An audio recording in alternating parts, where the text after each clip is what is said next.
Oldingi jumada o'zi aytib beramiz dedik, vaqt bo'lmaganligi uchun bu jumaga surildi. Qaysi qabriston, qaysi manzilda bo'lganini aytmaymiz.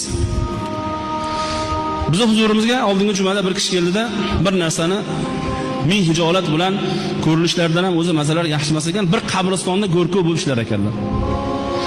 Birodarlar, biz aytayotgan narsa shu zamonda, shu kunlarda bo'lib turgan holat. Qabristonda go'rkov bo'lib ishlar ekanlar. Qorika bir ayolni qabri ochildi. Farzandi vafot etdi. Shu farzandini shu qabrga qo'ymoqchi bo'lishdi. Menga kelib shu qabrni ochib bering. Onamlarni, mana shu onalarni qabriga qo'yaman deb aytdilar.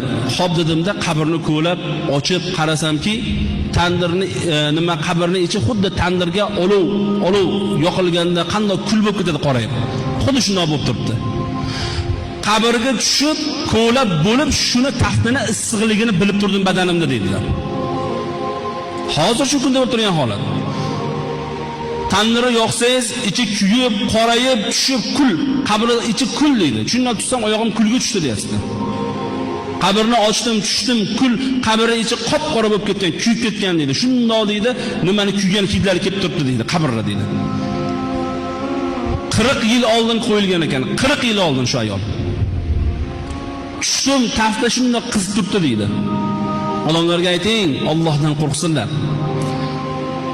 Bildik, u ayol davlat ishida katta rahbar bir lavozimda ishlab, odamlarning musibatida qolgan ayol ekan. Ya'ni odamlarga ko'p zulm qilgan ayol ekan. Bildik. Birodarlar, odamlarga zulm qilayotganlar, odamlarga o'zini zulmi bilan hukmini o'tkazishga harakat qilayotganlar, Allohdan qo'rqinglar.